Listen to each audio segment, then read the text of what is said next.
Hello, hello, j'espère que vous allez bien. Qu'est-ce que vous feriez si vous aviez quelques euros en plus? Que ce soit des dizaines, des vingtaines, des centaines, des milliers d'euros en plus, qu'est-ce que vous feriez avec ces petits montants? Est-ce qu'il y a un petit plaisir que vous aimeriez vous offrir? Est-ce qu'il y a un cadeau, un voyage que vous aimeriez faire?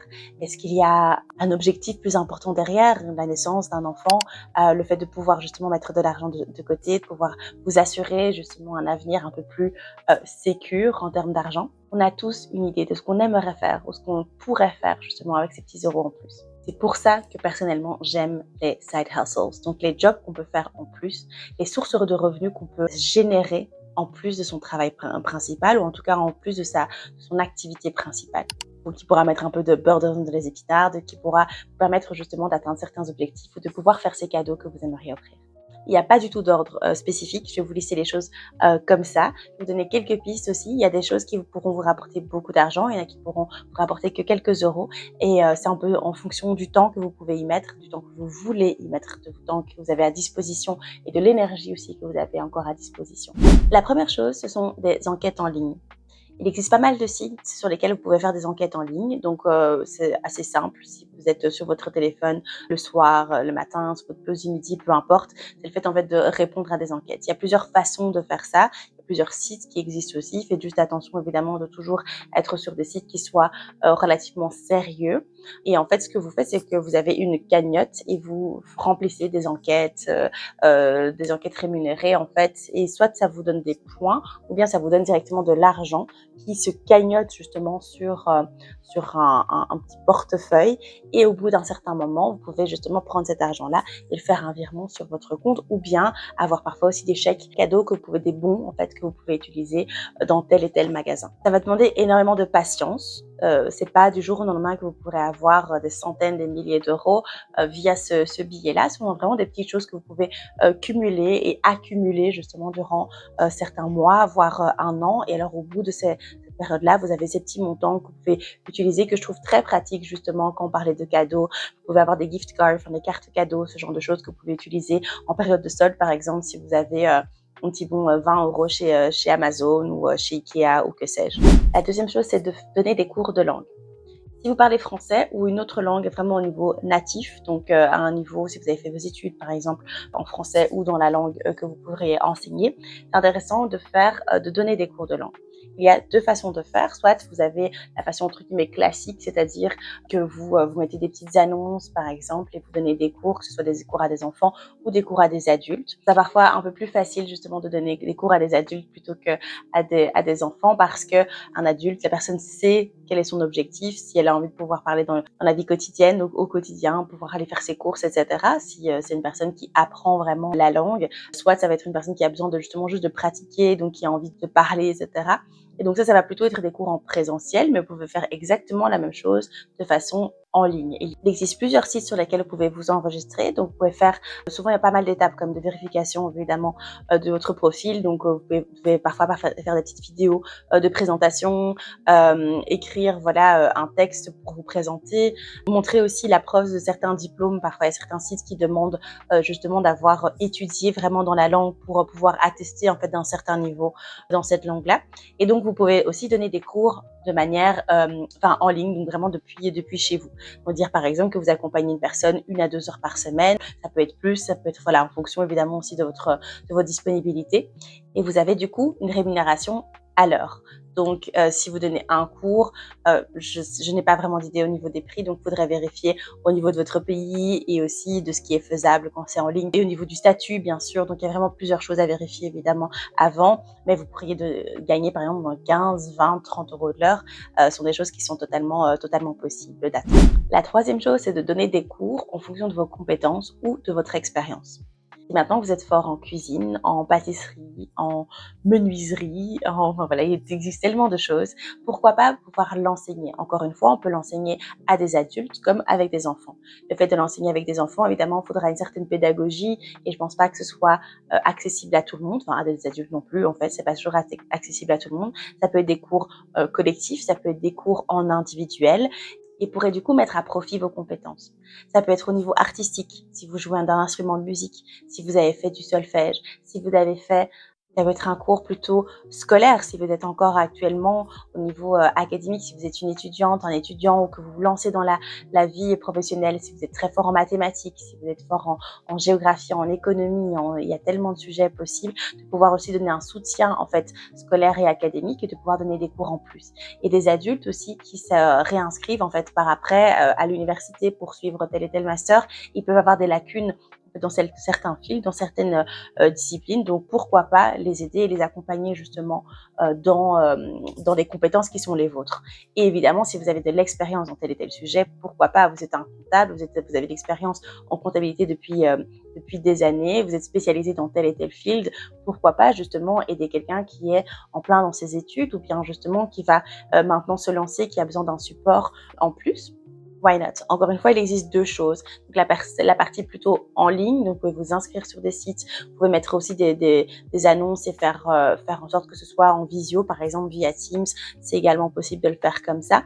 Et ça peut être aussi, deuxièmement, le fait de le faire en présentiel. Donc par exemple, vous allez chez la personne X fois par semaine. Encore une fois, regardez bien que ce soit bien encadré, etc. Mais ça peut être aussi tout simplement, vous connaissez le frère de quelqu'un, la sœur de quelqu'un et vous l'accompagnez comme ça et en échange de quelques euros, why not? Dans une moindre mesure, vous n'allez pas gagner des centaines et des milliers d'euros, enfin des centaines peut-être, mais pas des milliers d'euros, je pense. Mais c'est le fait de gagner de l'argent en marchant. Donc personnellement, j'utilise Reward, mais il existe différentes plateformes que vous mettrai aussi en bas dans la barre d'infos. Et en fait, le fait est que tous les jours, si vous marchez par exemple 10 000 pas par jour et qu'en plus de ça, vous pouvez utiliser voilà le lien affilié, etc. pour avoir des petites récompenses en fait en plus, vous pourriez justement gagner quelques petits euros. Voilà, je suis partisane du moindre effort pour certaines disciplines et ça en fait partie. C'est-à-dire que c'est le fait que marcher, je le ferai dans tous les cas. Et donc, si en plus je peux avoir quelques euros pour le fait de tout simplement m'être déplacée, why not? Cinquième chose, faire du babysitting. Est-ce que vous avez déjà dû vous occuper de vos petites sœurs, vos petits frères, vos petites cousines, petits cousins, que sais-je, voilà, d'enfants qui étaient plus petits? Est-ce que vous êtes vous-même peut-être puéricultrice, puériculteur, en tout cas, tellement de parents qui sont en besoin de babysitters, qui ont envie de pouvoir être libres un soir ou qui ont besoin de faire tel ou tel cours et qui aimeraient pouvoir juste libérer 1 heure ou deux et qui seraient prêts justement à donner un petit peu d'argent aussi pour des personnes qui sont douées en fait là-dedans, qui sont bienveillantes évidemment et qui ont cette capacité en fait à pouvoir en fait gérer des enfants pendant 1 heure, 2 heures, voire plus. Si vous sentez en fait les nerfs de faire ça, en tout cas si vous avez les capacités de le faire, si vous avez déjà de l'expérience ou pas, en fait si vous trouvez tout simplement une personne, un voisin par exemple qui a la confiance et qui vous donne en fait aussi la possibilité de faire vos premiers babysitting, vraiment n'hésitez pas à proposer ça. Vous pouvez faire ça de différentes façons. Il existe soit des sites internet, des applications aussi maintenant sur lesquelles vous pouvez vous enregistrer et vous inscrire et en fait vous pourrez montrer votre profil justement et en fait peut-être avoir des témoignages qui feront que vous serez de plus en plus sollicité. Et vous pouvez aussi faire la petite méthode simple, les petites annonces.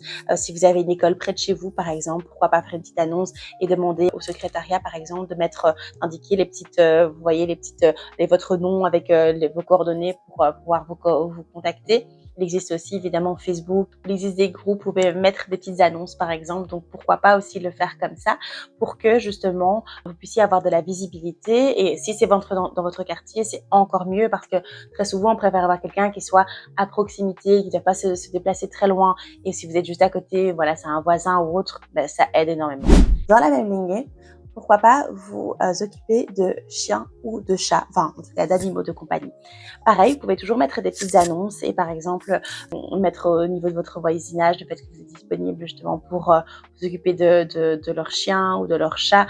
Là, je parle vraiment plutôt du dog sitting ou du cat sitting, donc vraiment le fait d'aller chez la personne pour donner à manger par exemple à l'animal, donc voilà, vous assurer que tout va bien, etc.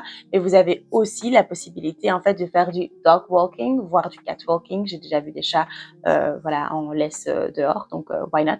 Et donc de pouvoir justement donner des disponibilités et que 3 fois par semaine, par exemple le soir, vous allez promener le chien, voir les chiens en fait de la personne, juste décrire voilà votre expérience en fait avec les animaux, voir aussi ce que vous êtes capable en fait de faire aussi parce qu'il y a des chiens qui sont peut-être un petit peu plus demandeurs en fait d'expérience en fait et de caractère que d'autres. Et donc voilà, de pouvoir proposer ça et de pouvoir dépanner justement des personnes quand parfois elles sont en vacances ou quand tout simplement oui elles ont besoin d'avoir quelqu'un qui aille promener leur chien, ils ont cassé leurs jambes ou que sais-je et ça arrive aussi beaucoup. Une dame qui est en postpartum qui n'a pas vraiment spécialement le temps d'aller promener son chien autant de fois qu'elle l'aimerait. Et bien pourquoi pas du coup proposer ces services-là. Si maintenant vous vous dites mais j'ai pas le temps, donc quand est-ce que j'irai promener le chien d'un tel et un tel, regardez vraiment dans votre agenda. Vous avez 7 jours par semaine. Vous avez, si maintenant vous travaillez, que vous avez du télétravail, vous avez peut-être justement sur votre temps de midi, vous dites ben en fait moi je pourrais aller marcher et en même temps du coup prendre le chien du voisin ou de la voisine, promener en même temps sur mon temps de midi et en plus bah, du coup me faire un petit peu d'argent et me faire ma petite promenade, etc. Pourquoi pas? Si vous dites, ben voilà, moi je finis à telle heure et j'ai 30 minutes devant moi et j'aimerais bien faire une balade voilà, de 30 minutes, j'ai pas plus de temps. Vous voyez, peut-être que ça arrange quelqu'un que ce soit juste 30 minutes et pas 1 heure. Si maintenant vous êtes un lève-tôt et que vous voulez lever tôt le matin et vous dites, ben, pourquoi pas? Si vous avez un chien vous-même et en fait, si vous vous dites, ben moi je promène déjà mon chien dans tous les cas, donc pourquoi pas du coup promener en plus le chien de quelqu'un d'autre why not? Enfin voilà, il y a tellement de choses. On a parfois une vision assez limitée de dire ben voilà, même je travaille 5 jours par semaine. Comment est-ce que je pourrais encore caser des petites choses comme ça? En fait, il y en a plein. Il y a vraiment plein de petits moments qu'on pourrait caser. Est-ce que ça a d'office fonctionné? Est-ce que vous allez d'office trouver un client ou voilà un voisin qui a besoin d'aide? Je ne sais pas, mais au moins de demander. Faites-le savoir, faites savoir que vous êtes là et pouvoir justement, parfois il ne suffit que d'une seule opportunité. Mais si vous ne le dites jamais, si vous ne mettez jamais cette petite annonce, si vous n'allez jamais chercher en fait ces opportunités-là, ben évidemment vous les aurez jamais. Travailler dans la restauration, donc soit de manière ponctuelle ou bien de manière récurrente. Donc, quels sont les jobs que vous pourriez faire, par exemple, en restauration? Donc, il y a évidemment au bar, en tant que barista, si vous avez déjà travaillé justement dans un café ou autre, pourquoi pas, du coup, pouvoir apprendre à le faire ou en tout cas de vous former et de pouvoir apprendre justement à faire le café, regarder un petit peu autour de vous en fonction d'où est-ce que vous habitez. Si vous habitez en ville, est-ce qu'il y a peut-être un petit café, un petit restaurant ou un grand restaurant, un grand café dans lequel vous pourriez travailler, par exemple, pour apporter justement votre aide en plus. Et ça fait une formation énorme. Si vous n'avez jamais travaillé dans l'ORECA, je pense que c'est extrêmement formateur en termes de gestion du stress, en termes de clientèle, de pouvoir gérer justement une clientèle et ce côté commercial en fait aussi qui je pense est intéressant pour tout le monde. Si vous êtes dans une grande ville, eh bien, il y a l'aspect aussi linguistique. Vous pourrez peut-être parler français, anglais. Enfin, en Belgique, à Bruxelles, vous avez le néerlandais aussi, voire d'autres langues. Donc, ça peut être super intéressant aussi. Et donc, il y a différents rôles qui peuvent être intéressants justement au niveau de la restauration. Enfin, tous les rôles peuvent être intéressants. Moi, personnellement, j'ai plutôt été hôtesse ou dans les bars. En fait, j'ai travaillé au niveau du bar, donc c'est-à-dire pouvoir servir voilà, champagne, cocktail, etc. Et c'est extrêmement formateur et surtout, ce qui est super chouette quand on est dans la restauration, c'est qu'on peut manger voilà, les choses qu'il y a là-bas, on peut se faire un bon petit café aussi, voilà, des petits avantages qui viennent en plus que le salaire, quoi. Donc voilà, vous voyez, s'il n'y a pas des petits soirs, par exemple, où vous seriez disponible pour faire un petit flexi-job en plus, un petit job en plus dans un restaurant, par exemple, dans un petit café, le dimanche matin, le dimanche la journée, peut être en cuisine aussi, si maintenant vous avez quelques qualités aussi en tant que cuisinier, pourquoi pas travailler dans la cuisine, commis de cuisine, il y a tellement de choses, voir la plonge en fait aussi, on en a besoin. Donc voilà, voyez ce que vous pourriez faire et peut-être que justement il y a un petit job qui pourrait être intéressant pour vous. Dans la même lignée, regardez dans les hôtels. Dans les hôtels, vous avez la réception, vous avez l'aide ménagère, les femmes de chambre, ou enfin hommes de chambre, je ne sais pas exactement comment on appelle ça. À la réception, souvent, on demande une petite expérience, justement parce qu'il y a des systèmes justement de réservation, etc., qui sont différents. Mais donc, vous pourrez toujours regarder. On ne sait jamais. Peut-être qu'il y a des petits hôtels qui pourraient ne pas demander cette expérience-là. Et alors, évidemment, il y a l'aspect linguistique, c'est important. Souvent, il faut parler français, anglais, espagnol, néerlandais. Enfin voilà, en fonction justement encore une fois, de la ville, du pays dans lequel vous habitez. Mais souvent, l'anglais sera un must dans ce type de métier. Et encore une fois, femme de ménage, etc. Il n'y a aucun sous-métier si en plus vous êtes seul dans votre bulle. Alors je l'ai personnellement jamais fait, mais je connais des personnes qui l'ont fait, que ce soit en hôtellerie ou même en fait chez des particuliers en fait qui offraient comme service justement justement le fait d'être aide ménagère. Et en fait, le truc, c'est que vous êtes tranquille. Évidemment, c'est un métier physique, hein, donc ça peut être compliqué. Mais je veux dire, vous êtes dans votre bulle, vous mettez votre musique, vous faites voilà le nettoyage, etc. Et puis ça sonne, vous êtes, c'est fini. Et souvent des horaires qui sont un petit peu plus intéressants. En fait, ça va être vraiment très très tôt, par exemple le matin, ou bien justement peut-être en pleine journée, justement où les gens sont pas là. Donc voilà, il y a des horaires qui peuvent être peut-être un petit peu plus intéressants aussi si vous avez un emploi ou que vous êtes étudiant ou que vous êtes pensionné. Donc, si vous êtes véhiculé, si vous avez une moto, ou un scooter, et ou si vous avez un vélo, peut-être de préférence électrique pour vos gens, mais quoique, peut-être un vélo normal aussi, pourquoi pas faire de la livraison de repas, type Deliveroo, Uber Eats, Takeaway, je connais que ça. Donc peut-être qu'il y en a d'autres, mais en tout cas, je connais que ça. Donc pourquoi pas justement faire ça? Si vous êtes justement dans une grande ville, ou peut-être même pas, en fait, si vous n'êtes pas dans une grande ville, si vous êtes dans une ville où le service vient juste d'être lancé, pourquoi pas regarder s'il y a une possibilité de le faire. Ce qui est génial, justement, si vous travaillez encore une fois du lundi au vendredi, c'est de pouvoir regarder justement le soir quand vous revenez du travail, pourquoi pas faire ça pendant 1 ou 2 heures tous les jours, ou une seule fois par semaine, ou juste le samedi, dimanche, les jours fériés. Regardez ce qui est possible. Alors, je dis pas que c'est simple comme métier, évidemment, surtout si vous êtes à vélo, par exemple, il y a des jours où il pleut dehors, il drache, et clairement, on a envie de pas être dehors. Donc, je peux tout à fait comprendre, et vous avez cette liberté de dire, ben voilà, aujourd'hui, je le fais, demain, je le fais pas. Enfin, voilà, vous avez une certaine flexibilité au niveau des horaires. Quelles sont vos autres compétences que vous pourriez peut-être potentiellement mettre à profit? Est-ce que vous savez faire du montage vidéo, par exemple, l'élaboration de sites internet, le développement d'applications? Si vous avez des compétences IT, voire graphique, pourquoi pas justement mettre ça à profit et vous lancer aussi en tant que freelance. C'est possible, en tout cas, en Belgique, il existe le statut d'indépendant complémentaire. Vous pouvez aussi du coup faire des petits jobs freelance. Si vous êtes étudiant, vous avez aussi un statut spécial qui vous permet justement de créer une entreprise afin de faire des jobs en plus, un statut qui est beaucoup plus intéressant en termes de cotisation, évidemment, parce qu'en Belgique, on est extrêmement taxé, et je pense que la France n'est pas très loin derrière. Donc, regardez aussi au niveau de vos compétences. Comment faire? Il existe plusieurs sites sur lesquels vous pouvez justement vous inscrire afin de mettre votre profil en avant. Vous faites une très chouette description de vous-même, de ce que vous savez faire, de vos skills. Si vous avez déjà un portfolio du travail que vous avez fait, n'hésitez pas justement aussi à le mettre en avant afin justement qu'on puisse déjà voir la qualité de votre travail et de ce que vous pouvez et ce que vous voulez faire aussi. Donc, mettez ça en avant, et pourquoi pas avoir vos premiers jobs plutôt en freelancing. Si vous êtes fort justement en photo aussi, ça peut être quelque chose. Si vous savez prendre des photos, si vous savez prendre des vidéos, filmer justement des vidéos, si vous êtes vidéaste en fait, mais ça peut être que vous n'êtes pas encore à un niveau professionnel, mais que c'est quelque chose que vous appréciez faire, pourquoi pas aussi évidemment le faire. Au début, il va peut-être falloir faire des petites choses un peu plus entre guillemets gratuites, avoir des personnes qui sont un peu là comme test pour que vous créez votre petit portfolio. Mais une fois que c'est fait, justement, une fois que vous aviez votre portefeuille qui montre justement votre travail et la qualité de votre travail, n'hésitez pas à l'utiliser pour pouvoir vous mettre dans ces plateformes-là. Et puis, voilà, il y a votre propre publicité, que ce soit sur Instagram, sur Facebook, sur TikTok peut-être aussi. Après, je pense que la photographie, etc., ça peut être un petit peu plus sur Insta. Ça peut être aussi, on parlait de pâtisserie avant, j'ai donné la partie plutôt cours, mais ça peut être aussi la partie confection. Je connais des personnes qui, justement, par passion, font, par exemple, des gâteaux pour les anniversaires, et c'est sur commande, évidemment.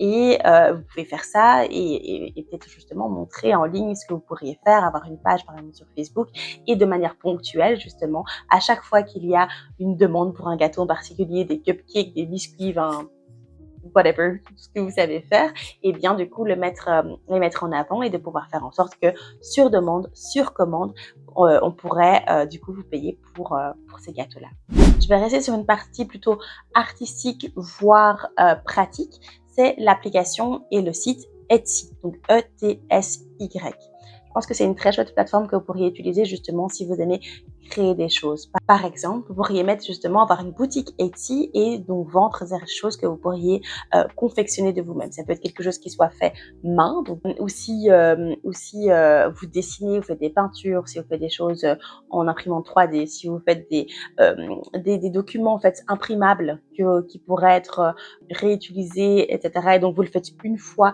c'est un layout que vous faites une fois, et puis après que vous mettez sur votre boutique.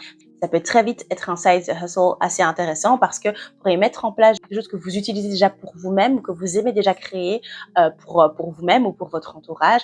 Vous le mettez sur la plateforme, vous le mettez sur l'application et les personnes peuvent du coup l'acheter et je pense que ça marche vraiment beaucoup du bouche à oreille aussi. Si maintenant une personne a été contente de ça et puis en parle autour d'elle et au final, vous pouvez faire quelques euros en plus. Vous aviez aussi le community management. Si vous avez des connaissances là-dedans, que vous avez étudié ça ou que vous avez, si vous avez étudié par exemple le marketing, que vous avez une affinité là-dedans ou que pour vous-même vous êtes déjà successful vous-même en fait par rapport à vos propres réseaux sociaux et que vous voulez justement permettre en fait à une marque, à une société, à une personne en fait, un branding en fait tout simplement de pouvoir gérer leurs réseaux sociaux, on va pas proposer vos services justement en tant que community manager.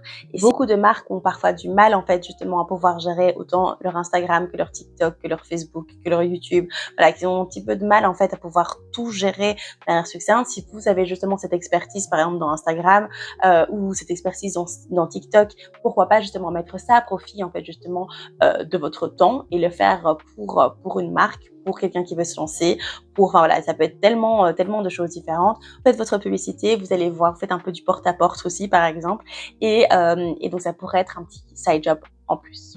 Et dernière petite astuce justement pour trouver un side hustle qui pourrait vous intéresser, c'est le fait de pouvoir combiner l'utile à l'agréable. Regardez les endroits que vous aimez déjà fréquenter. Si vous allez à la salle de sport régulièrement, peut-être faire un side hustle là-bas et regarder s'ils n'ont pas besoin d'aide en fait pour la réception ou pour le nettoyage peut-être des machines, enfin que sais-je, il y a vraiment plein de choses qui sont possibles. Si maintenant il y a des heures auxquelles ils ont un petit peu de mal parce qu'en fait il y a pas assez il y a énormément de fréquentation et en fait il y a pas assez de personnel parce que le soir justement ils ont besoin de plus de monde ou bien que le samedi matin ils ont du mal à justement avoir quelqu'un pour faire ce shift-là et que vous êtes comme par hasard disponible, pourquoi pas regarder ça. C'est à peu près la même chose aussi pour la partie restaurant que je vous disais. Si vous êtes un coffee addict, que vous adorez le café, que vous dites en fait moi j'aimerais bien travailler dans un chouette environnement comme ça où je pourrais justement travailler quelques heures par semaine, pas plus, mais au moins je travaille dans un environnement qui me plaît et je peux avoir mon petit matcha à volonté ou mon petit cappuccino à volonté. Regardez, pourquoi pas faire ça. Si vous adorez les bibliothèques, les livres, pourquoi pas regarder justement dans une librairie ou dans une bibliothèque en fait et vraiment vous immerger dans ce milieu-là, même quelques heures par semaine, même de manière très ponctuelle. Si vous aimez le cinéma, pourquoi pas essayer d'avoir un petit side hustle dans des cinémas. Si vous aimez la musique, pourquoi pas faire les guichets, en fait, les tickets pour les concerts. Puis, une fois que le concert commence, vous pouvez participer au concert gratuitement. Voilà.